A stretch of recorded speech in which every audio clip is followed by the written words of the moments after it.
Go and get started a little bit.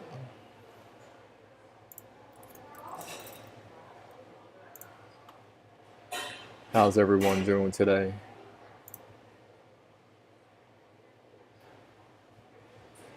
And if you're on my Instagram, you can also jump on my YouTube. Just want to check on my streams are working, and we'll get started.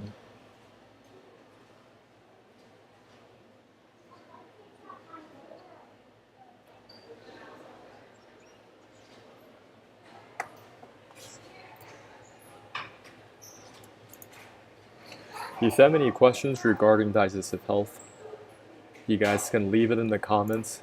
I may not get to it right away. So I do these lives to practice my presentation skills and to go over some slides regarding digestive health. Now, if you're dealing with chronic constipation, you manifest this video. How do I say?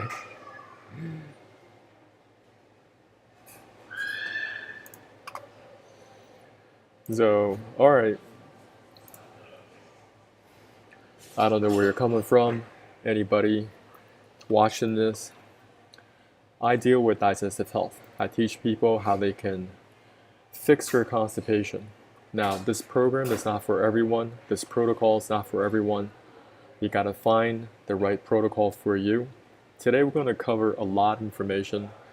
Number one, we're going to talk about, just what is the digestive system.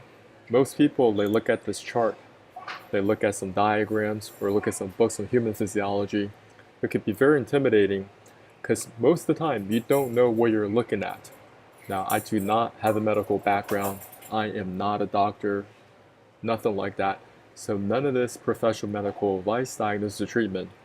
You got to continue to do your own research and find out what's right for you. If you're dealing with a medical condition, some type of problem, you need to seek out your professionals to find what's right for you. In the process of doing so, you also want to educate yourself. When we're looking at the system, I just want to break it down for you. There are many components to this, but I'm going to simplify in the easiest terms. Food enters your mouth, goes down to the esophagus, and down here, this is your stomach. Your digestive enzymes start to break down the food. And eventually, food will enter your small intestines next. The small intestine is a very long piece of pipework. It's 4.5 meters, followed by your large intestine, which is about 1.5 meters in length. So altogether, you have about 6 meters of pipework. Once again, if you're not using meters, you're looking at feet. So your small intestines, it's about 15 feet. All these different twists and turns over here. And the large intestine is about 5 feet. So altogether, you have about 20 feet of pipework. Another way you can look at this is simply this chart. This makes it a lot easier to understand. So food enters your mouth, down the esophagus, into your stomach. Digestive enzymes break down the food. Food enters your small intestine next. Nutrient absorption. This is where nutrient absorption takes place. And followed by your large intestine, which is another 1.5 meters in length, and out the back for elimination. If you're taking notes, just write this down. What goes through your mouth must exit out the back for elimination. Most people in the world, they cannot perform this basic function. They're chronically constipated. They're sitting on the toilet for a very long time. They're huffing and puffing, begging and pleading. They're praying to a deity, making deals. But what comes out on the back end could be some little pellet or pebble. Now, looking at this chart, this is called trend analysis for keyword search analysis. Constipation, it is a worldwide problem. It has never contracted. If you're looking for a business, looking for a type of market that is recession proof, this could be one of them. Everyone in the world has chronic constipation. People are searching for this keyword in the English language, Spanish, Chinese, Russian, Portuguese. I don't care where you're from. Russian, Ukrainian, everyone in the world has their own keyword for constipation and people are keying them in their search engines, there's no good solution that is out there, because most of these people, they've already been to the doctor and the doctor prescribed them all different sorts of meds. If it's working, you could see this particular keyword should shrink, right? But it isn't. So whatever people are doing right now is not working. What is chronic constipation in simple terms?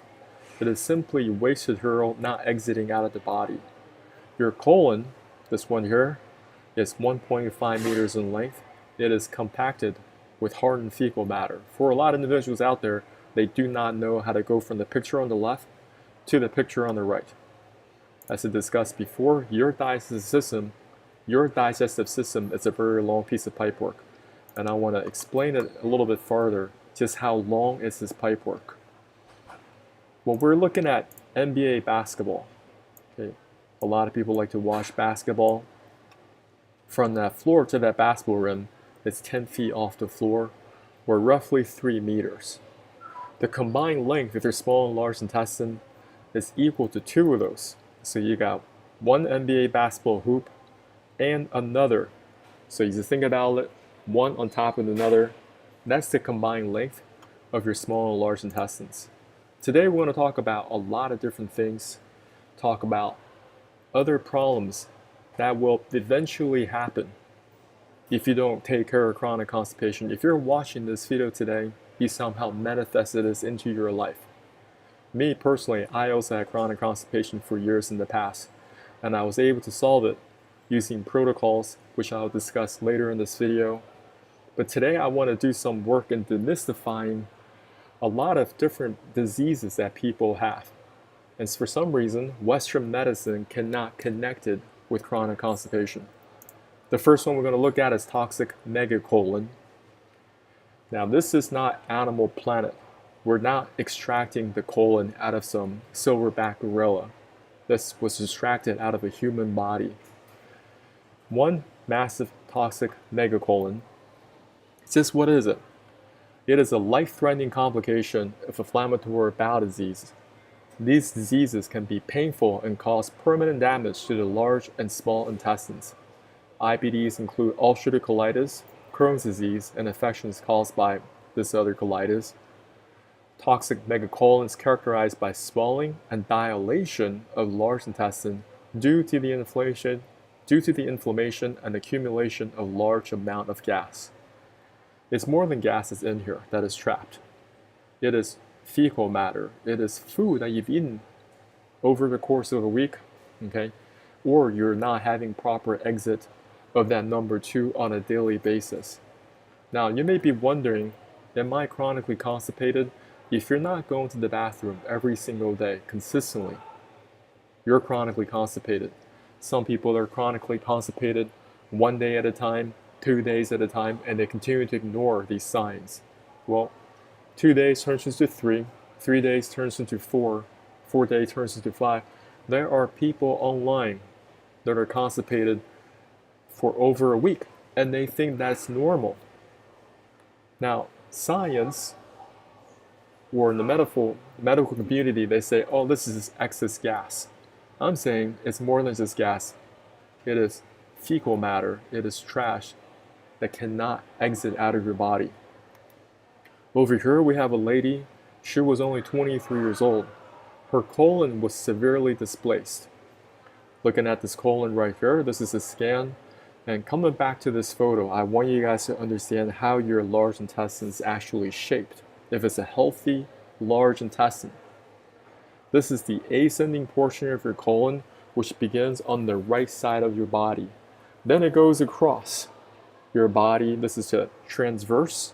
And finally, the descending portion of your colon. And finally, out for elimination. When you're compacted with fecal matter over time, not only is going to dilate the large intestine, it could potentially displace it. So looking at this photo right here, that's what a healthy colon should look like and should be placed. A displaced one, it is all over the map. Over here it goes up, and then it's kind of like got a kink in the hose, and it goes back down again. And now it's going to loop back up again. Are you kidding me right now? This is a complete mess.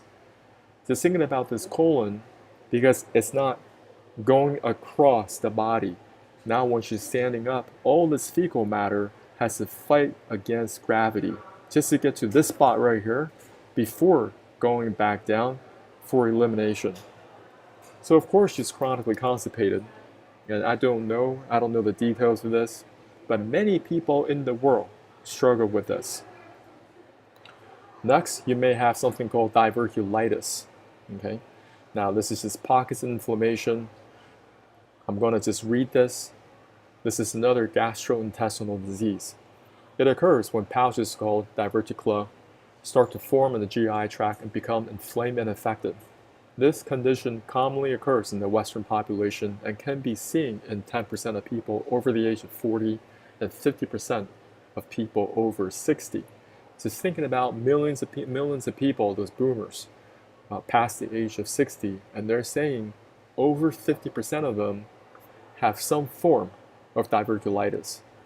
The rate of this disease typically increases with age. Scientists believe that this condition is due to not eating enough fibers.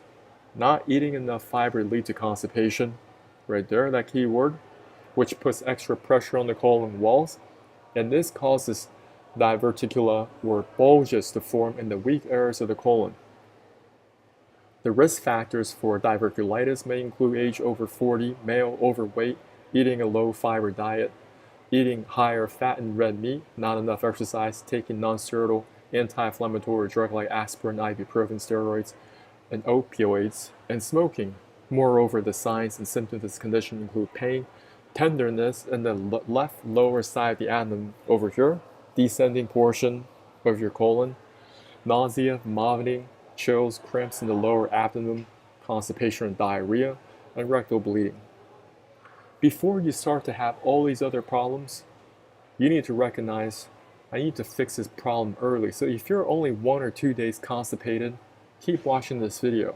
It could be very, very helpful for you. Most doctors, when they're dealing with chronic constipation, they just tell them, oh, all you gotta do is just eat more fiber, okay? Or take some psyllium husk, different fiber products you can find on Amazon. It doesn't make any sense for me because right now, if you got a toxic megacolon, you're already compacted with hardened fecal matter. Why are you putting more fiber into your system? You can't get rid of the waste material that's currently there in your body. My idea is you need to get rid of the waste material in this now. Okay? Now this person has surgically removed their colon, so they're going to have more other procedures, and it's very, very complicated.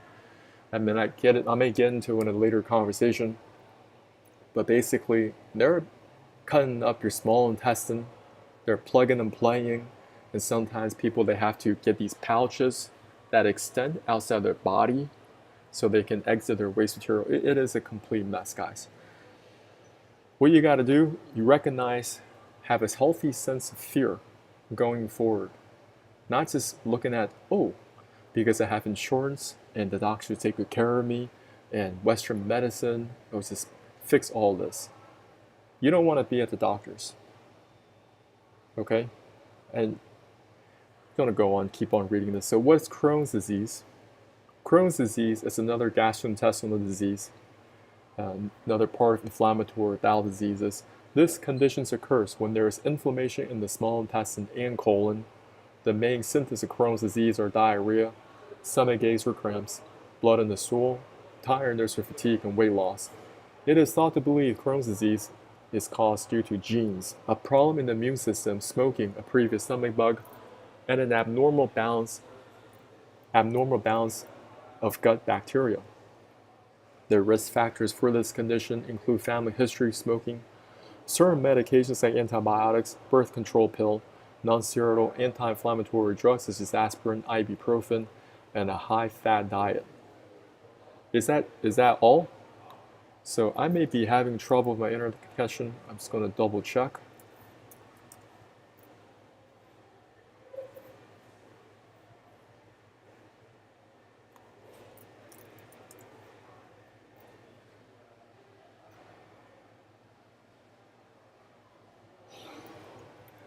Alright, so internet's still working. Now, I'm not an expert. I'm just saying if you have a lot of garbage trapped inside your small and large intestines, could you develop Crohn's disease somewhere down the line? Is it possible? Diarrhea, stomach aches or cramps, blood in the stool, tiredness of fatigue and weight loss?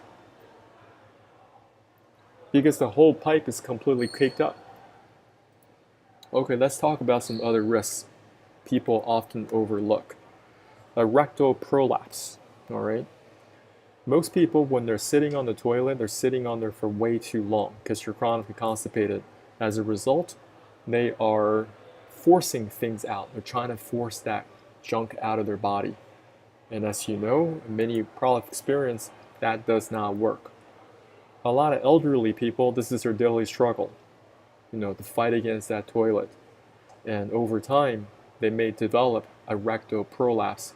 Their rectum basically turns inside out, okay? And that's going to cause potential rectal bleeding, a lot of nasty smells that kind of just permeates around an old person because they cannot control this function. They can't hold back their waste material from coming out. It's a combination of adult diapers, some people, they're just stuffing toilet paper in their behinds, kind of just getting through the day, trying to get through the day. And if you do not want to have this, you need to fix chronic constipation early. I don't care if you're a teenager, 18, 19, 20 years old, early 20s. If you're even slightly constipated, and I define it as if you can't have a proper bowel movement on a daily basis. If you're eating twice a day, you should be going twice a day. That's how it should work. If you cannot get that predictability in, you're doing something wrong. And even if you're having some bowel movements, maybe once every 2 days, because you're not predictable, you got waste material that is accumulating inside the small and large intestines. That's what happens. And over time, you will experience that inflammation. Over time, you may have that extended or dilated colon, or you may have a displaced colon, diverculitis, ulcerative colitis, a combination of all these things. I'm going to read this a little bit. What is ulcerative colitis? This is another form of inflammation in the large intestine. Most people you see experience periods of symptom flare-ups followed by periods of remission without symptoms. What are the signs and symptoms? There are diarrhea, bloody stools, abdominal cramping, and weight loss treatments include medication and surgery. Can you see? The symptoms are very similar. Doesn't matter if you're dealing with diverculitis, you're dealing with a megacolon, you're dealing with rectal prolapse, you got that diarrhea, you got that chronic constipation, bloody stools, rectal bleeding, abdominal cramping. You got to get the waste material out of the body. And what do doctors usually prescribe? They usually make the patient take some corticosteroids, immunosuppressants, biologics. Now, this classification of drugs suppresses the immune system. Your body's trying to tell you there's something wrong here. There's inflammation that is taking place. But they take these medications to suppress the immune system, so temporarily the symptom flare-ups don't show up. Well, you haven't addressed the root of the problem. The root of the problem, chronic constipation, not getting the waste material out of the body. What other problems could you potentially have? Some people, they may have anal fissures, okay? The definition of fissure is a breakage, it's a crack, it's splitting, and oftentimes it could be very painful. Once again, the person with chronic constipation, they're sitting on the toilet for a very, very long time, just trying to make something happen. And when nothing comes out, they become even more frustrated, and they try to twist and shout. Okay, they're huffing and puffing. I was watching a comedian, her name is Kelsey Cook, and she was talking about how she personally has irritable bowel disease, and her husband has chronic constipation. This will cause a lot of relationship strains. For those of you in relationships, pay attention to this. If you're dealing with some type of digestive problem and you're not fixing it, you're kind of just pushing it off, it's not going to get better on its own. It's only going to get worse. So her husband, Kelsey Cook, her husband was on the toilet for a very, very long time because he's chronically constipated, and the doctors advised him that, hey, you shouldn't try to force things out. Just sit on the toilet until it comes out. So he's just sitting on the toilet for half an hour or more and swiping on his phone. Now for Kelsey, she was feeling some type of diarrhea coming on, and she could be going about her day, and all of a sudden she has this unction of feeling to go to the bathroom, and it's urgent. It's one of those. It's really urgent. She needs to defecate real quickly. Well, she was texting her husband, and he was still on the toilet. She had to find herself a cardboard box to relieve herself, okay, in that interaction, because in the place that they lived, they only had one bathroom. That's what people are dealing with. And she is a young person. She's like, what, early 30s maybe late 20s. She's already dealing with these type of problems. Today I'm going to talk about the problem. I'm going to give you guys solutions as well and how you can turn things around. Of course, not professional medical advice. But I want you guys to recognize that, listen, you can't just deal with the symptoms. What are hemorrhoids? Hemorrhoids are piles. These are swollen veins inside your rectum or outside of your anus, which can cause pain, anal itching, and rectal bleeding. Symptoms often improve with at-home treatments, but on occasion, people need medical procedures. Eating more fiber, here it is. Oh, just eat more fiber. Listen, how is fiber going to help you if you're right now already backed up? Make it make sense. You leave it in the comments and tell me how it can make sense. Today I also want to explain what exactly is a proctologist. A lot of people don't know. There are doctors that specialize in this section of the body. They're highly specialized medical doctors who are mostly called colorectal surgeons. And these are the guys that do surgeries. Maybe you're going in and then you have hemorrhoids, you have rectal bleeding, you have anal fissures, and they always tell you, oh, all you got to do is just cut it out, patch it up, stitch it up, and you'll be on your way. Well, that sounds so simple, right? Well, the problem is if you haven't addressed the problem upstream, which is chronic constipation, you're still dealing with this. You still have a lot of trash stuck in your small and large intestines. Over time, you're going to continue to have chronic constipation. You're going to continue to sit on the toilet for a very long time. You're going to develop new hemorrhoids. It could be external or internal hemorrhoids. Develop potential anal fissures, more rectal prolapse, more anal bleeding.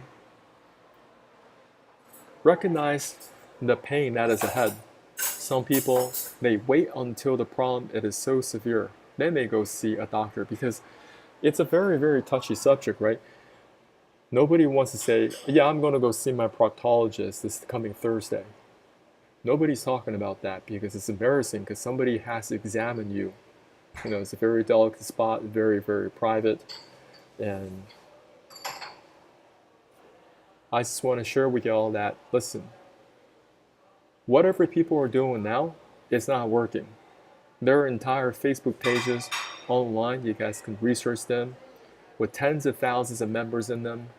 They're struggling. Sorry to be crude, but there's a big lump of poop that won't come out. What do I do? Any ideas? Suffering constipation now and again, especially when I have been eating crap for the last couple of weeks. I've been constipated. When I go to the toilet, nothing is coming out if it does, it's hard. Also been bloated, especially upper tummy and like a trapped wind feeling. Plus, since yesterday, not really got an appetite.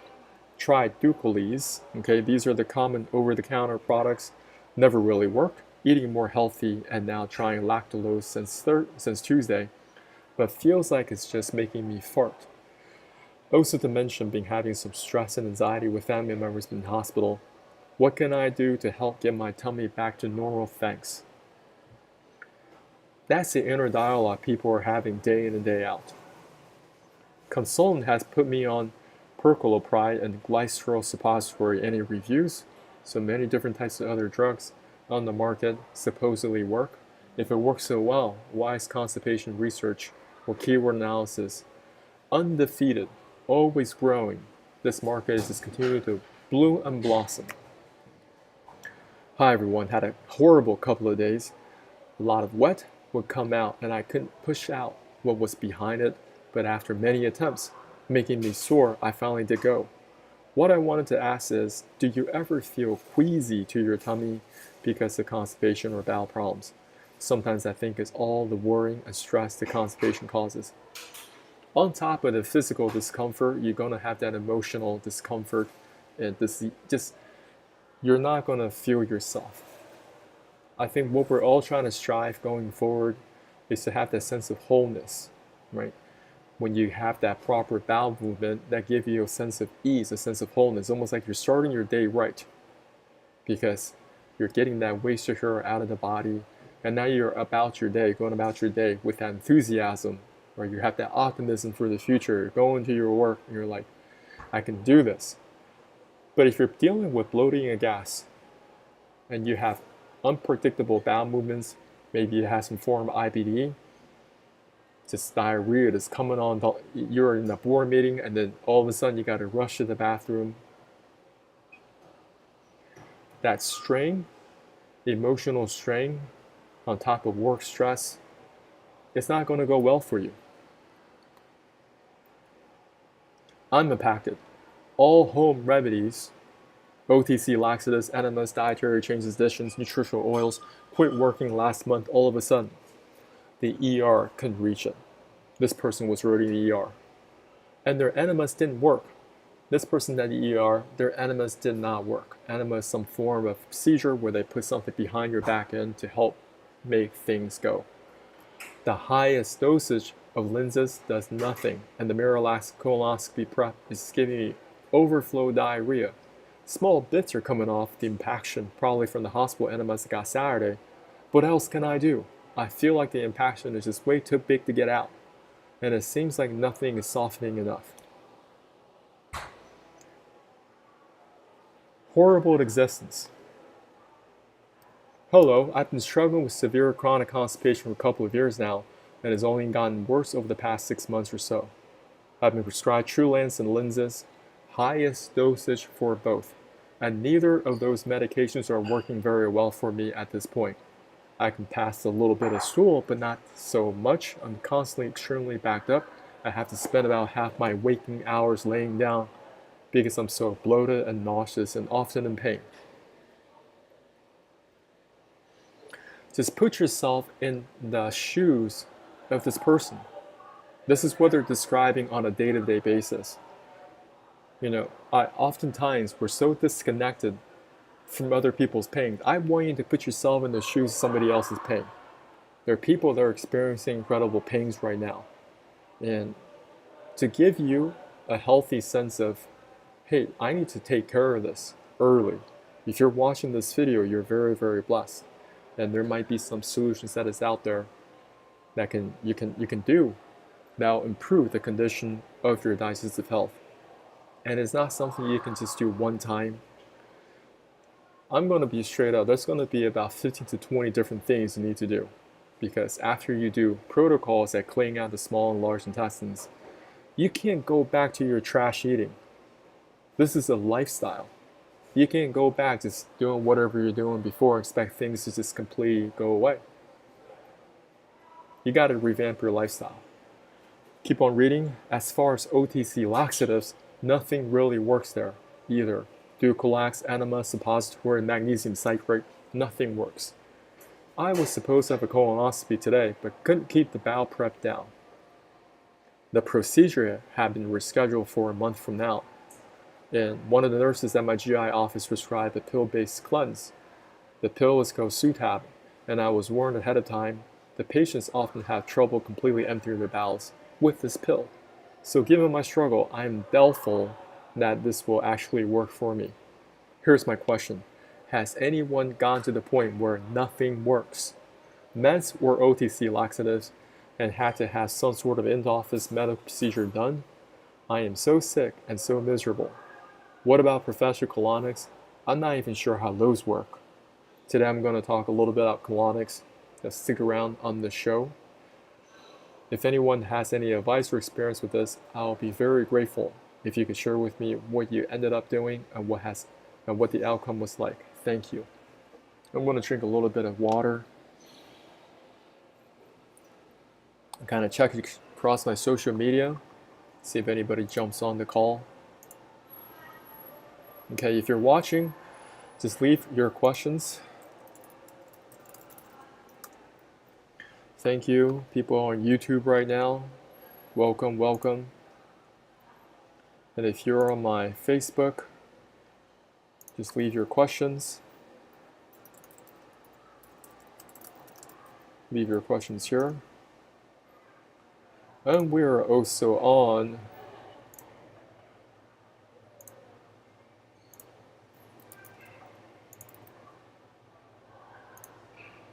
so I don't know who's actually watching.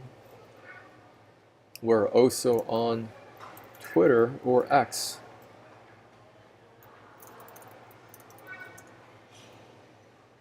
And we're also on Twitch. Just want to check the comments real quick. I'll come back to the presentation. Yeah, everything's recorded, so after my live call, these videos we eventually find there on the platforms.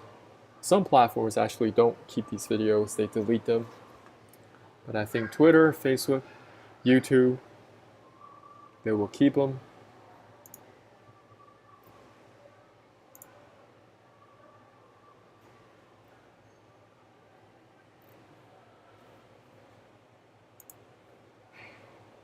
I'm going to close some of these windows.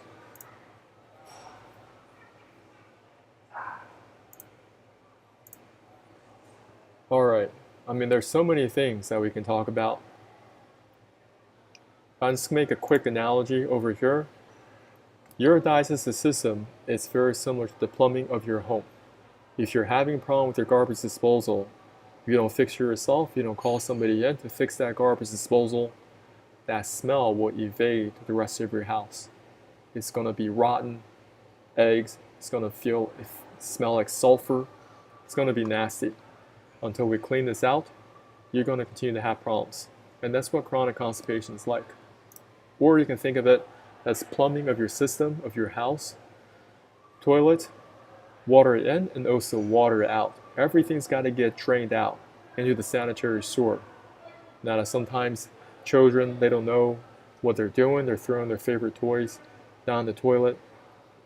And you're experiencing this toilet begins to overflow on you. Well, if you have no way of cleaning out this pipe or unclog that toilet, you're going to be ending up with that mess. You can stink up the whole entire floor, right? Because you have overflowing feces in your bathroom. Now, I want to relate this back to our personal health. Why do people have extremely nasty body odor? This has a lot to do with it. If you're chronically constipated, this means that you have waste material that is not exiting out of the body. As a result, your breath is going to smell. Even when you fart, it's going to be so repulsive. Your friends don't want to call you because you embarrass them with your nasty smell. Now, your girlfriend may be complaining that even though you've been washing your clothes, you take showers, you use perfume, but something is off. You might be a lady, your boyfriend is telling you you smell, and he doesn't really know how to tell you. If you're dealing with chronic constipation, this is the root cause, because if you are full of toxin material sitting in your colon, eventually that waste material still has to exude through the skin, or ooze through the skin. That's where that body odor comes from. The first thing I want to share with y'all is colon hydrotherapy. You want to continue to do research with this. I have not done this myself. Now, I have a friend of mine, she used to be in this business. She used to tell me she used to do it quite often, really helped her recover her own personal health. Now, what this does is that you're just sitting there on this apparatus, and the colon hydrotherapist, they're going to put hot water through your back end, I'm not joking. This is what happens. This is your colon hydrotherapist putting hot water through your back end, and they're trying to escort all this nasty material, this caked up hard fecal matter that's been accumulating inside the large intestine for a very long time, getting out of the body. Look for the keywords like colon hydrotherapy, colonics. Look them on YouTube Shorts. Look them on TikTok. There are many videos now because there are different clinics that are promoting their business. And you can actually see the waste material that is exhalating out of the body. And you will see things other than just waste material. Some of you might see internal parasites. And I'll briefly discuss about that later. Internal parasites are very common all over the world, often overlooked. And that is one strategy you can begin to get the waste material out. You want to really communicate well with your colon hydrotherapist. Tell them exactly what is your nutritional plan, how consistent are with your bowel movements, and get the schedule, write it down so they know what they're dealing with. If the colon hydrotherapist is very inexperienced and they're putting that water pressure in too quick, too fast, your colon may have perforations where they may burst. I'm not joking. There are risks. When you're dealing with any type of detox protocol, you need to know what those are. And there is a risk if you were to follow my protocol, which I will discuss later. And there's definitely a risk if you do absolutely nothing. So you have to choose your risk. The next one I want to talk about is the protocol I've been using for the last 5+ years. Now, this is not an enema. A lot of people, they do share information regarding water enemas, coffee enemas, and those are protocols people put behind their back end. Me, this is something you drink down. Okay. As we discussed earlier, your digestive system is a very long piece of pipework.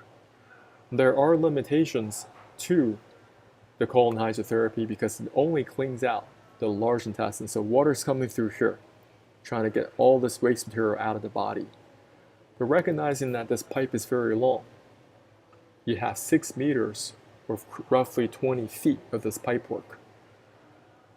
The benefits of using my protocol is that you get to clean out both the small and large intestines combined. And that's what I've been doing the last 5+ years. Let me get some water real quick and check my social media.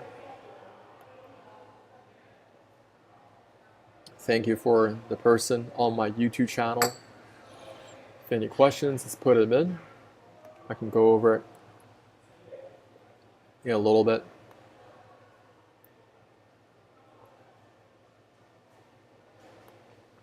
People usually watch these videos later, so I'm not surprised, but I just need to take a breather because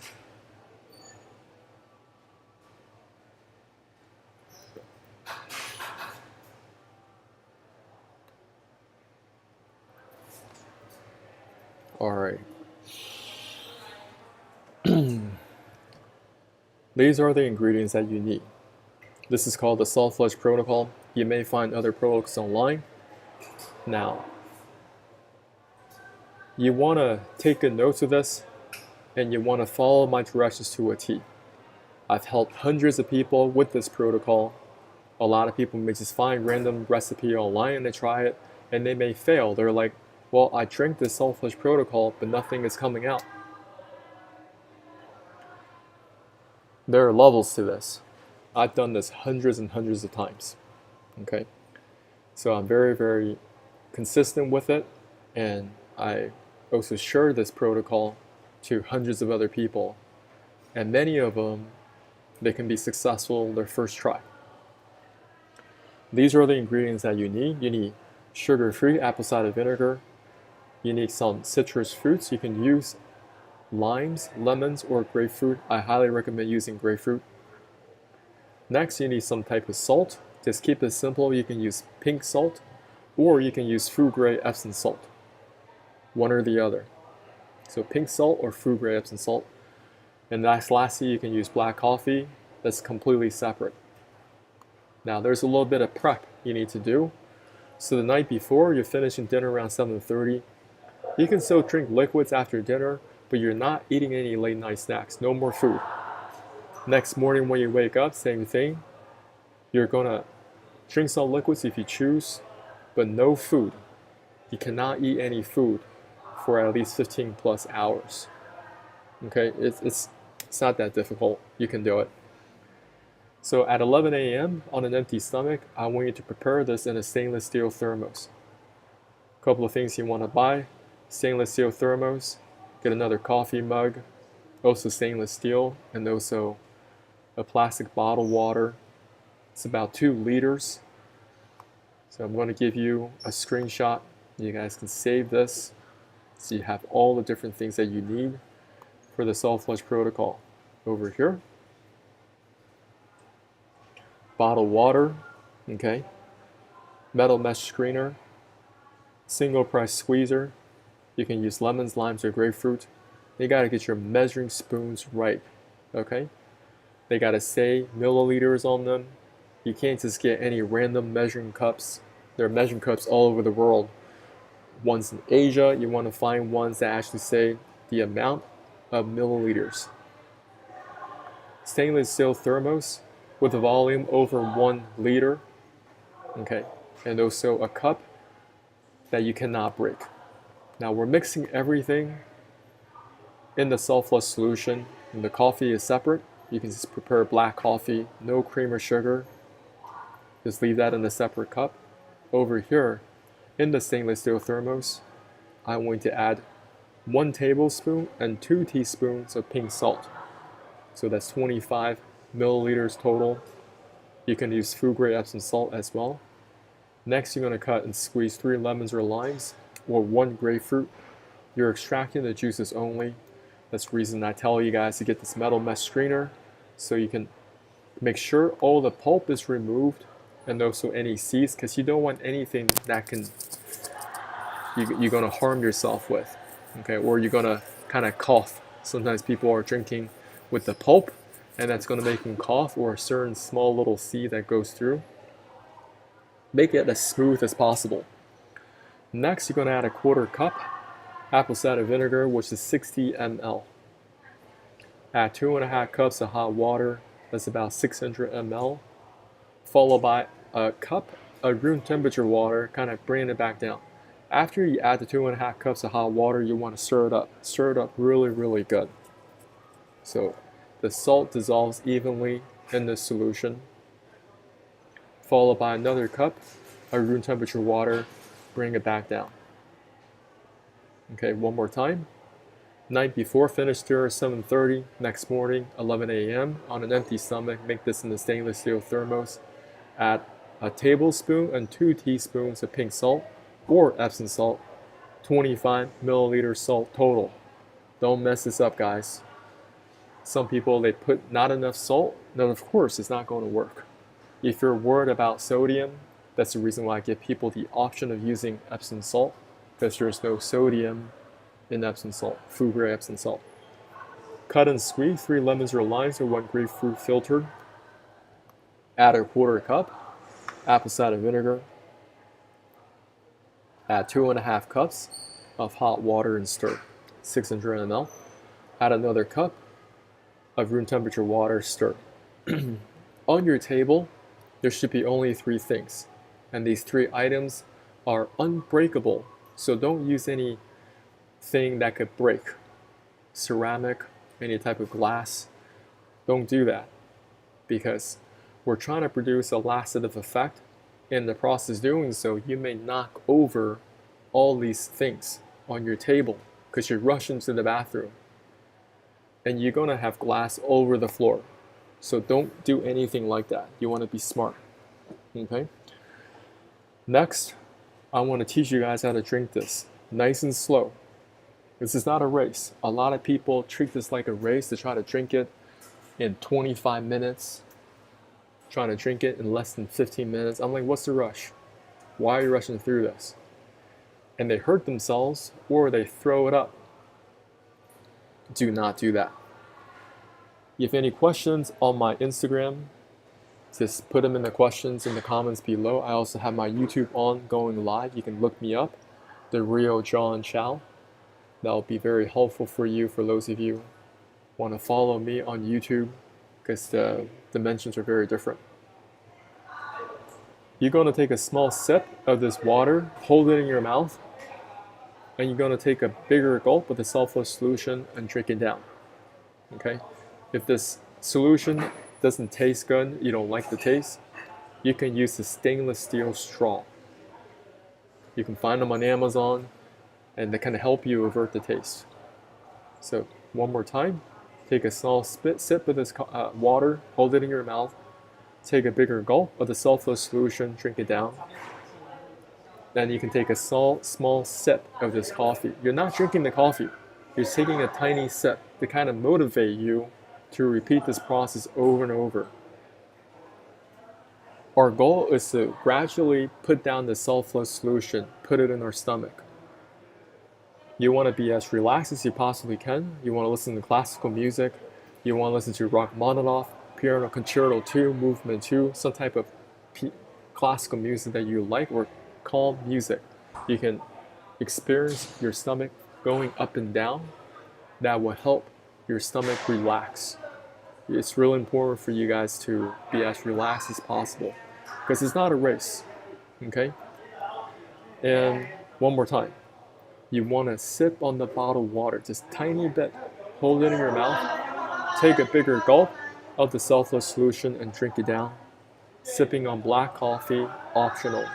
Repeating steps 1 through 3. The goal is to finish the sulfur solution first. So back at the top, we're looking at your digestive system. You haven't been eating for quite some time. So food is probably in the third section of your small intestine. That's where we want it, because you don't want anything to clog up this whole pipework when you're doing the detox protocol. So you're gradually drinking down the sulfur solution, be as relaxed as possible, and over time, this pyloric sphincter is going to open up and allow the sulfur solution to gradually go through the small intestine to begin cleaning the small intestine. Your small intestine is very, very dirty. Through years of eating microplastics, there is just a layer of dust. You guys probably don't know that the surface area of your small intestine is as big as a football field. That's how big that surface area is. And nobody has ever taught you to clean up the small intestine. So people, they struggle with nutrient absorption because their small intestine is caked up with a whole bunch of trash. Cleaning that out. So over time, you're going to drink down the sulfur solution. Remember, you can take 45 minutes, an hour and a half. It's not a race. Now, there's got to be some temperature to this. If it's too hot, don't drink it. But it's got to be warmer than hot. I mean, it's got to be slightly warm. So when you drink this down, it's not going to be burning your tongue, but it's going to be some heat to it, because hot will expand. Hot expands, cold contracts, right? So right now, we're trying to clean up this pipework. Cleaning up this pipework, drinking this hot solution down, as long as it's not burning you, is going to help with that cleaning process. What you experience is that over time, you're going to have this feeling to go to the bathroom, okay? And you're never trying to squeeze anything out when you're on this toilet. You're always being as calm and relaxed as you possibly can. You're just deep breathing. And don't make any other plans for your friends, because you don't know how long you're going to be on this toilet. Especially for the first couple of times, it's going to be a couple of hours, because follow through. Solids are going to begin to come out, and you're going to see maybe your hardened fecal matter that's been trapped in your large intestines. They're going to be pushed out. Over time, you're going to experience, wow, this poop is going to get softer and softer, softer and softer. And you're going to feel better, you know, and over time, wow, it's coming out like water. Now it's just having like this diarrhea effect. Just torrents of brown water that's coming out. Now pay attention to this. When that happens, I'm going to continue to drink this bottled water on the right hand side. You may take this bottled water into the bathroom with you because you're going to keep on adding more water pressure inside this digestive tract to basically punch out all this caked up dead material out of the back end. So very likely you'll experience something called a diarrhea tsunami. When people say, I went to this public bathroom and somebody blew up the toilet, I had to go out. You're going to blow up your own toilet. I guarantee you, if you do this right, and if it's the right protocol for you, if you're called to do this protocol, okay, it's not for everybody, because everybody's at different stages of, their health recovery. Some people, you may need to do a colon hydrotherapy first. Start there first, get a big bulk of that waste material out of the body before cleaning out the small and large intestines combined. For those of you, you're just mildly constipated, only 1 or 2 days, you have to take it very seriously, and this may be the right protocol for you. For those of you, I don't know where you are, you're going to have to continue to look to find other protocols online or maybe in your area that can help clean out this pipework. When you're in the toilet, you want to also be aware that the human body, we're designed to use the bathroom in a squatting position. We're not meant to use the bathroom at a 90 degree. That's what causes a lot of chronic constipation. Really study human physiology. Now, there are all these different types of terms, different muscle parts, and we're going to learn in the future in future presentations the reason why it's much better to be in a squatting position, because this allows more of that waste material to pass through. So you look up this product called Squatty Potty, but you can also make some type of a stool for yourself so you can get yourself in a squatting position. Now there are actually toilets out there that you can install, especially in Asia. It's very common. If you go to public restrooms, they have a lot of toilets, and they're all squatting toilets. And using them is like night and day, because you just squat in that position and everything just come out very, very quickly, and you're out about doing your day. That's it. But since most of the world now, people are using this 90 degree, that is a root cause of chronic constipation. I kid you not. And after you have this diarrhea tsunami, and the color of this is going to get lighter and lighter, and that's how you know. The sulfur that you just drank earlier is already in the toilet. And as you're adding more water pressure through your system, you'll notice the water is coming out of your back end. When it first begins, it's very, very dark brown. Then it becomes lighter and lighter and lighter and lighter. And you're like, okay, I'm moving in the right direction. I am cleaning out this pipework. What I just drank earlier, the sulfur solution, is already in the toilet, already flushed it out. And now I'm just drinking this water, and this water is coming out my back end. You're going to feel very, very refreshed. Okay, you're going to have optimism for the future, the upcoming week, however often you do this. I still do this once a week. Doesn't matter how many times I've done this, it's part of my weekly routine. Just like every single day you brush your teeth, right? And everyone has a routine for something. Like your car goes for maintenance. After you drive it for 10,000 miles, maybe you go for an oil change, whatever that you do. There's some type of maintenance. Well, your body needs that maintenance. And in the future presentations, we'll talk about how to maintain your different organs. There are protocols to help you clean out the liver and gallbladder. There are protocols out there that can help you maintain and clean up your kidneys.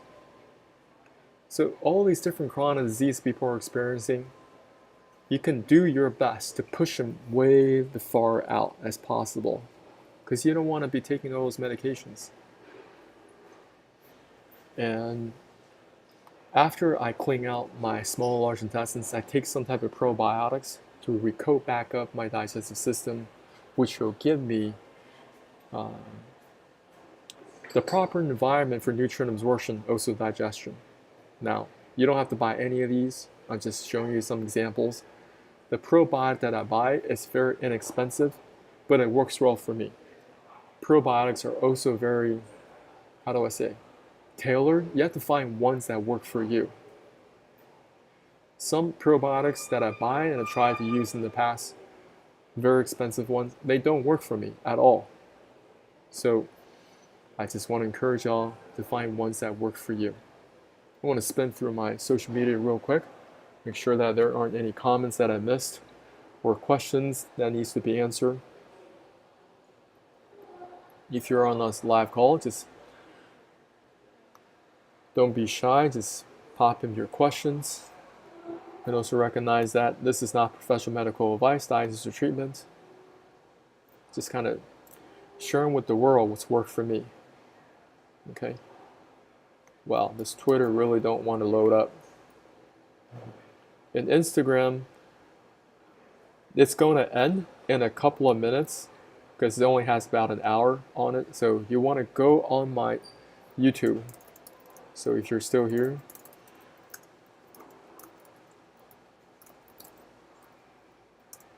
you want to go on my YouTube so you guys can catch the rest of this video.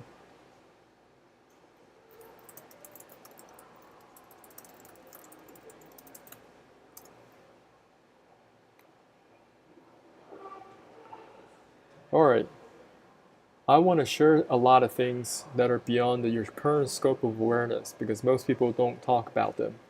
Even now, even though I see a lot of information online regarding internal parasites, most people ignore them. I want to share with you guys that parasites are very, very real. Doesn't matter if you live in a third world country or in a first world country. People can find worms at their Whole Foods market. Or if they go to Costco, they can find worms inside their Costco salmon. Parasites are everywhere, and they will cause additional burden in your digestive system. And most people don't take care of them. They don't think that they exist. And most doctors don't look into this. This is the reason why you have to be proactive. You need to be extremely proactive and look into this for yourself. You just tell yourself, you know what, I'm going to spend about a good month and really look into different parasites. I want to go to a library, start to check out some books on this. I'm going to go to the Library of Congress or go to archive.org and find different books online regarding parasites, parasitology. There are very good videos, even the Smithsonian produced, that talked about parasites. Parasites are very common. Today I just want to go over some common parasites. First one is the liver fluke. Next we have pinworms, tapeworms, and roundworms. This is a very interesting museum in Japan. There's also one in the US as well. It's just all on parasites. In this particular museum, they have about 60 specimens, 60,000 specimens in their library, and about 100 different parasites that can attack the human body. See all this glass? These are just, they got a lot of different parasites on display for people to see. How can you get the liver fluke? The liver fluke is very common in sheep and also in cattle, in beef products. And the cycle works like this. Parasites, they find themselves in water, they hatch, and what they firstly do, they always find an intermediary host, such as a snail. They enter the snail, start to extract its nutrients, and it grows to a certain size. Once it grows to a certain size, it goes out of the snail and finds itself on some type of vegetation. And the cattle or sheep, the beef or cow, they consume this vegetation, and now this parasite continues to thrive. Parasites are very good at doing two things. They know how to survive and replicate. Write that down if you're taking notes today. Parasites are very good at survival and replication. Extremely good. If you talk to anybody in the cattle industry, they'd have to deal with this every year, year in, year out. treatment for liver fluke in cattle and sheep this winter. Okay, and they can find that their livestock are getting very weak, they're getting sick. How do they treat it? They have to get medications for them. And now they're finding this stuff in children. So parasites, they love to attack the liver because the liver has a lot of nutritional value. Your liver is a storage for vitamins and minerals, and parasites, they know that too. So one of the things you guys got to look into are different parasites that can attack the human body. Different risks: steak tartars, raw meat. People are eating a lot of sushi products, sashimi, hot pot, intestinal products, especially have a lot of different parasites. Often overlooked. You may also get tapeworms inside raw fish. There's also tapeworms in beef products and also pork products. And their survival replication abilities are beyond next level. Okay, this is the tapeworm anatomy. Over here, this is the head, and over here, this is the different progonids. They have a lot of progonids. The progonids is the reproductive system. The tapeworm is a hermaphrodite. That means they can reproduce very well all by themselves, right in the progonids. Let's just say if you have a beef tapeworm, and this tapeworm has 1,000 of these progonids. Each progonid can produce 100,000 eggs.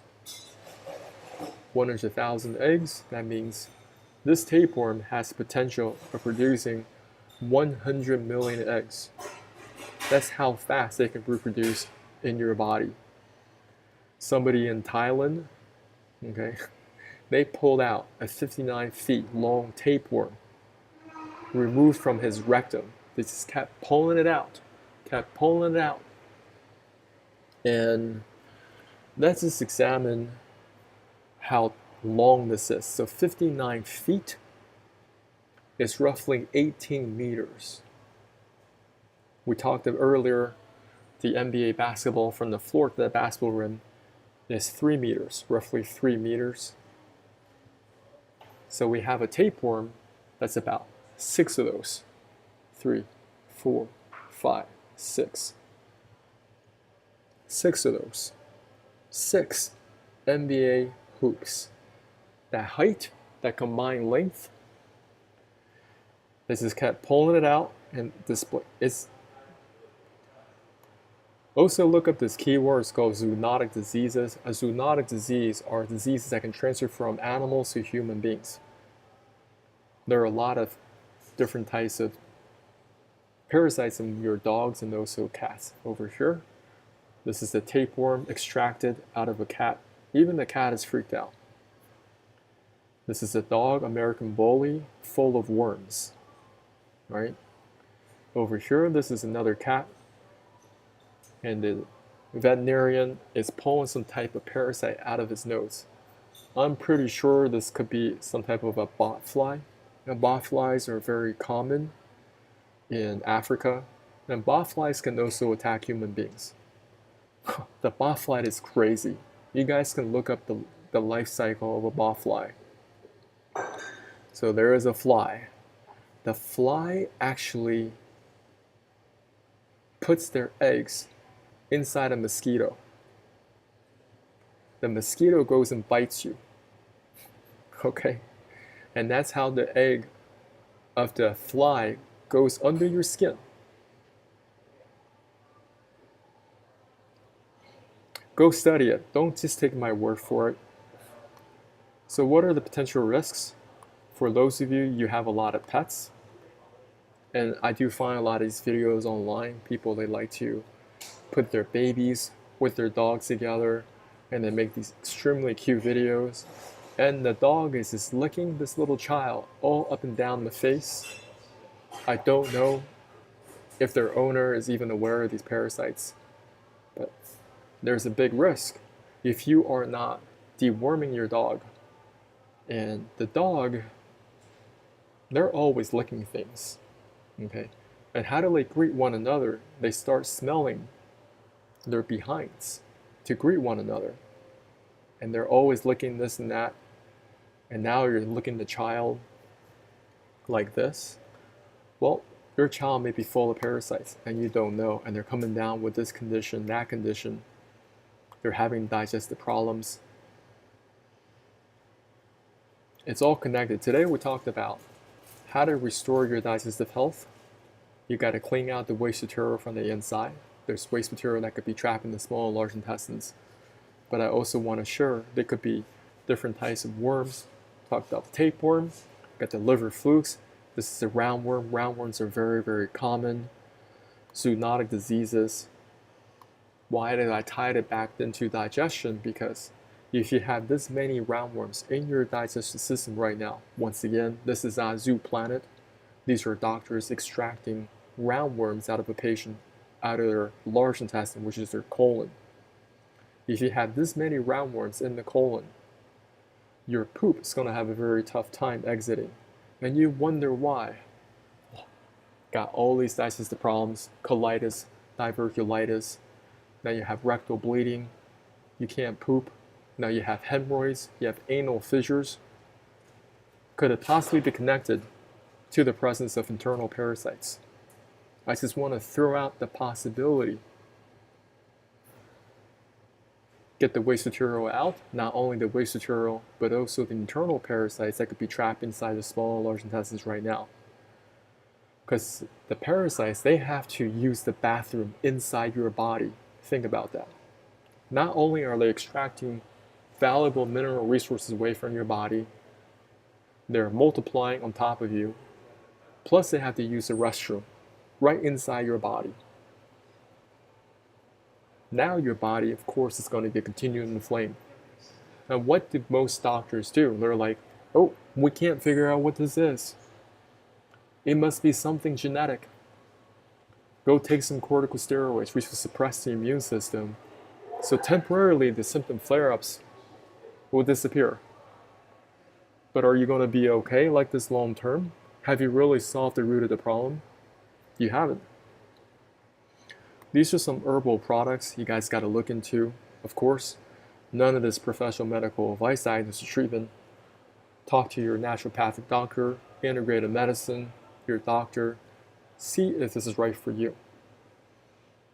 Clove bud has been a popular treatment for parasitic infection for centuries. We also have wormwood. There's also something called mebendazole. This is OTC in many countries. Very inexpensive. You can start taking these. Talk to your doctor.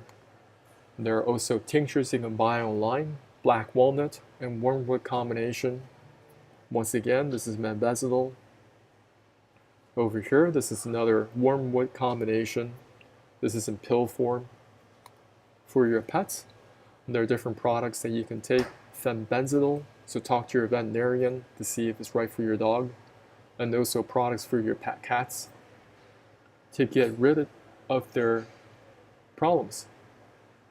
Sometimes cats, they have skin conditions, even dogs, they have different skin conditions.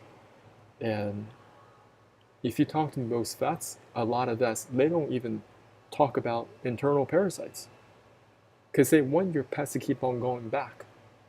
And oftentimes they do prescribe corticosteroids with your pets.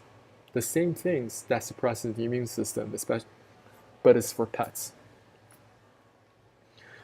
Now, if you want to go up the chain, talk to some doctors. They may prescribe, such as albendazole, because today I only talked about parasites. They're full-blown organisms that you can see with your eyes. Okay. Now there are other parasites. There are single-cell protozoans, and some of them, they're very, very deadly. And you have to find prescription strength type of medications for those. There is a whole battery of different medications and drugs you guys got to look into, work with your doctor, integrated medicine, naturopathic doctor to find the right combination for you. Do different tests to find what are you plagued with right now? Because some people don't know about parasites, and they may be hosting multiple species of parasites they don't even know about. Over time, things just get progressively worse. For example, this patient is a CT scan. These parasites gone outside of the digestive tract, and now they're targeting eating up your muscles. Or it has gotten so bad, they're going to the hospital with epileptic seizures or different headaches, severe headaches. Doctors do a scan, an MRI scan. They're finding cysticercosis. Well, this is called neurocysticercosis. Parasitic activity in the brain. Parasites are literally eating out their brains. Now, if you discuss this with most doctors, they don't believe you. They don't care. They don't care. Okay? And you have to care. I want you guys to care and learn this for yourself, and just don't take my word. Don't take my word, because once again, I'm not a doctor, right? But you have to become your own best doctor. You have to do the research for yourself, and you have to find if there are protocols that are out there that are right for you. I'm going to go through my social media again. Yeah, leave your questions. If you have any questions by somebody on my YouTube now, your questions regarding digestive health, just put them in the comments.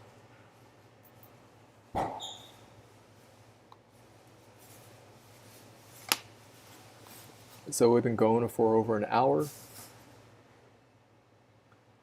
If you're on my Twitter or X, put in your comments and questions here. Okay. I think my live video probably ended a long time ago. I'm not sure.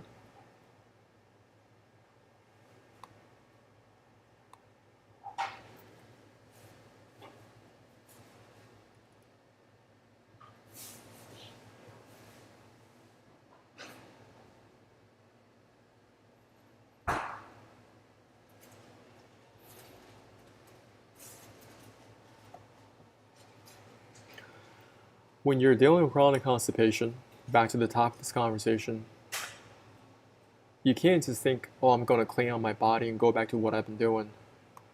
You got to find nutritional value. You got to be eating healthy foods. And nutritional value is a little bit different for everybody. You have to find the winning combination for yourself. Okay? And it probably has a lot to do with whole foods, natural foods, foods that come from nature. You're not just eating foods that comes in a box. You're not going to the 7-Eleven putting things in the microwave all day, every day. A lot of you, you're starving, your cells are starving because you're not putting in nutritional value. So your cells are constantly starving, so you're always snacking, you're eating things without nutritional value. You're packing in a lot of calories, but your cells are still starving. And that's a whole separate presentation. What exactly is nutritional value? Okay. Today we cover a lot of things. Do you guys have any questions? Be happy to answer. I have so many other presentations to do. In the future, we can talk about kidney health. Right, that's another presentation that I've been doing this past month. Through the whole month of August, I've been doing kidney detox, learning about the kidneys, recognizing that there are a lot of people out there with kidney problems going to dialysis or on the transplant list. They're on the waiting list for the transplant. You don't want that. I want to put a healthy sense of practical pessimism. One of my mentors used to tell us that. Practical pessimism. Okay? You can't just think, oh, everything's going to be okay. And this is completely off your radar screen. Right? You're never really concerned about internal parasites and what they can do to your body. And most doctors, they are not studying parasites. They just aren't. And they don't even have time to really understand your daily routine. You know, what is your nutrition like?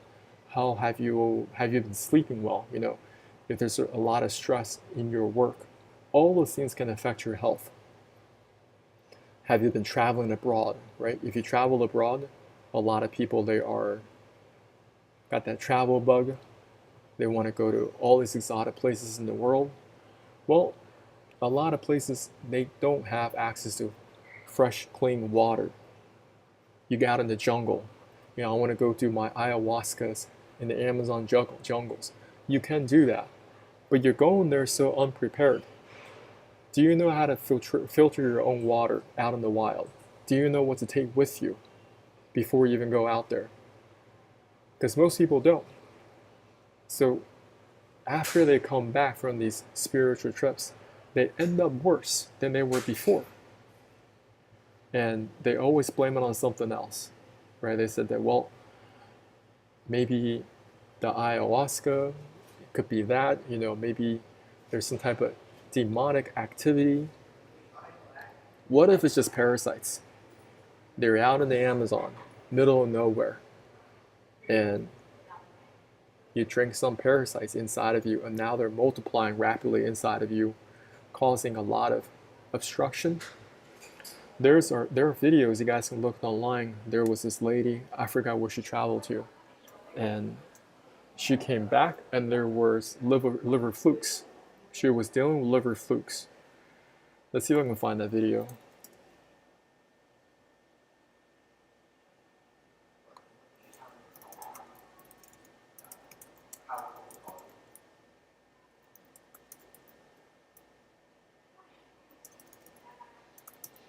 I think she was on vacation with her family, and she came back. Here, this is the video. Animal Planet. Parasites eat out of woman's liver, causing agonizing pain. Monsters inside me. Okay? That's what I'm talking about. There could be monsters inside of you right now. And I want you guys to really educate yourselves on this topic, because first, you got to work your detox protocols in order. Some of you may go for colon hydrotherapy, and some people may do my detox protocol using this set of ingredients. And I want to just share with you a little bit about myself later so I don't forget. And some people, you might be like, oh, parasites, it could be parasites. I want to do a parasite cleanse right away. I think that could be a mistake, because let's just say you go and take these different parasite overall blends or medications, but you have no way of cleaning out this pipework. Now you have all this dead waste material that's already stuck. On top, you have dead parasites sitting inside of you. Are you better off or worse? I think you will be much worse in that situation. You want to go from this situation, from the left picture on the left, to the picture on the right, consistently, before you embark on a parasite cleanse. That's my sincere recommendation. Okay. A little bit of myself. This was me before in Southern California. I had a personal trainer. I was going to the gym. I had workout programs. I was going hard. I was eating right, but unfortunately, I still had this bulging belly that would not go away. It did not matter how hard I was working out. This is me now, 24/7, 365, okay? This is me before Southern California, inflammation in the face, holding on to a lot of water weight, also fat. For the last couple of years, this is me all year. You know, I don't really struggle with belly fat anymore, because I know how to reset my systems. I've done so much work in detox, guys. I've cleaned out the small and large intestines. I've done a lot of parasite cleanses over the last 5 years. I've also been cleaning out my gallbladder. A lot of people don't know how to do that. I know how to do that. To restore the liver function, you first need to learn how your liver works. And over here, this is the liver, right? blood filtration, okay, stores vitamins and minerals, but over here, this is the gallbladder. A lot of people have gallstones trapped inside this gallbladder, do not know how to get that out. Once I start to clean myself on the inside, okay, today we primarily talked about cleaning out this pipework, small intestines followed by the large intestines out the back for elimination. Later on, you'll find information regarding how to clean out the parasites out of your body. And I haven't put together the program for this, but there are programs that I may teach in the future and teach you guys how to clean out the gallbladder. A lot of people, they have gallbladders that are full of gallstones. They look like this, different shapes and sizes and colors. But you don't want to wait so long where the gallbladders now, it's just full of all these gallstones, you're getting a gallbladder attack. Thankfully, I flushed out so many gallstones. Now, my body just have an ease to it. Okay, digestion is easy. My body's flowing very, I have less tension all around my body. Everything is just smooth. Very, very grateful. And I continue to improve because this year I've been learning about the kidney cleanse, how I can improve my body by cleaning out the filtering organs of my body. That's where we're focused on. I'm also going to leave a link below to my program. Now, this program only teaches you how to clean the small and large intestines, but it's important. This is where everything begins. I want you guys to learn how to do this for yourself. I have very specific directions in this program. In this video, I'm going to tell you about my story. You're going to get the shopping list. How do you make the self-flush solution? Do this exactly. How to drink the self-flush solution? Do this exactly. How to poop professionally? What to do after the self-flush?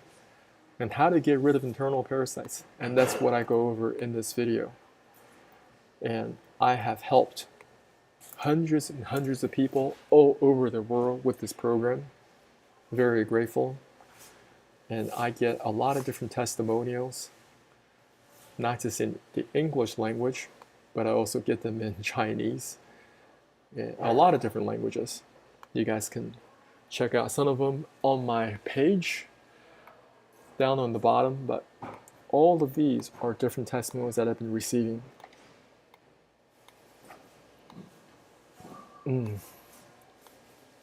And people have adopted this routine, this detox routine, as part of their lifestyle because they know their health is just gradually getting better and better. For those of them, they may want to lose weight. I tell them, get your body right. Your body will lose weight on its own. If you start to detox right, get the waste material out of the body, get the parasites out of the body, and begin to eat healthy foods, your body will respond in a positive way. Imagine using logic to really look at our health. Okay, it's not just a collection of symptoms that you can't resolve. All these question marks that people have when they go to the doctor, they got that prescription pad ready before you go in. They just ready with that prescription pad. When you ask them, what is the root cause of this? I don't know. I just don't know. You know, but we had this med for you. I went on this journey of detox because I've seen so many of my family members struggle with chronic diseases. All growing up. I don't care if it's from my father's side, on my mother's side, you know, uncles, aunts, all chronic diseases. So I had a lot of fear growing up, and they always told me, listen, it's going to be hard for you. The road ahead is not easy. And because it's in your genes, you know, you're just genetically predispositioned to have these chronic diseases. And I really wanted to challenge that. I'm like, why is it? Why do we struggle with things like this? So I'm very grateful I went on this path of just learning from so many different health practitioners over the years. And they taught me so much. Reading their books, visiting them in person. Now, is everything applicable? No. Just like what I share with y'all today. Not everything is applicable, even with what I share. But you got to find the winning combination for yourself. There are some common denominators, principles. For example, your digestive system is the same as mine. I don't care where you are in the world, it's the same. We all have this one pipe work. From that food that goes through your mouth and out the back for elimination, it's the same. Food doesn't go through your liver. Food doesn't go through your kidneys. Food doesn't go through your spleen or your pancreas. Okay? It's that very long piece of pipework that it goes through for every last one of us. Until we learn how to clean this out and reset it, put in the right probiotics, eating healthy foods, then your body begins to respond a positive way. I just want to spin through my social media real quick.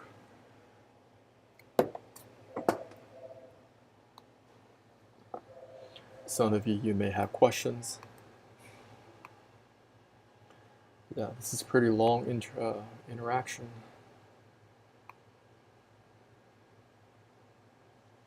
Yeah, I'm going to leave this link. Yeah, so you guys can watch it later. That'll be very helpful. And most people, when they are looking at these videos, they're like, well, that has nothing to do with me because I haven't been traveling abroad like this person. Well, there's liver fluke in beef, right? And right now, people are eating a lot of liver products. It's becoming very, very popular, right? There's that liver king. I forgot what is his name. Is that what we call himself, the liver king? And they're telling people you just got to eat a lot of liver, for nutritional value. So they're eating raw liver right in front of you.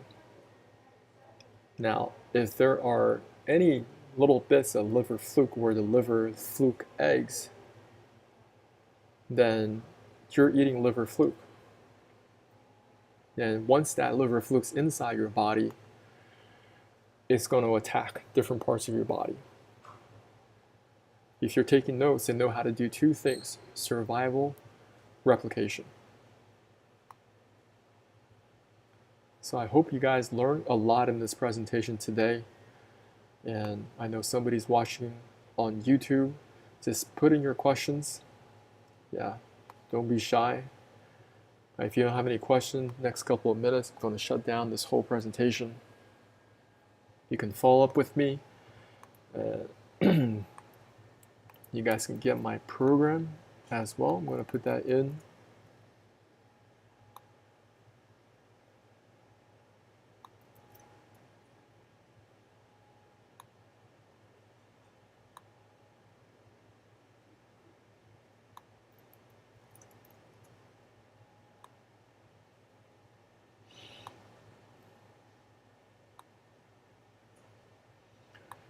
Got a lot of these testimonials.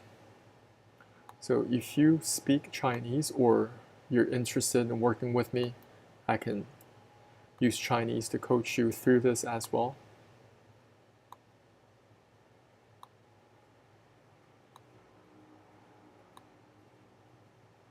Yeah, some of these testimonials are so funny because people are so shocked by the diarrhea tsunami, right?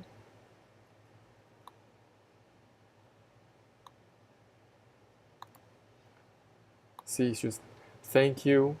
It's like, they said that, this person says they're kind of turned to a new person. Okay?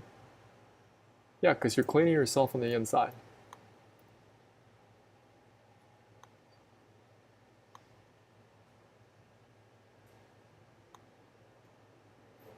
This person's really funny because this was her first time, and then they were going to go out for some type of excursion, have some vacation, whatever. and then they can't go out because she was still on the toilet. Over here, I check people in. Third time is also good. Try with the lesser water recipe for this round. Host tsunami process like shorten, the cycle more compact. I just drink it fast, flush it fast, and straight back to my normal food routine. I think it took about maybe 2 hours to go all through during noon. Yeah, it's very, very encouraging to watch this. So get my program, guys. Or if you want to work with me one-on-one, just DM me. I also have one-on-one options.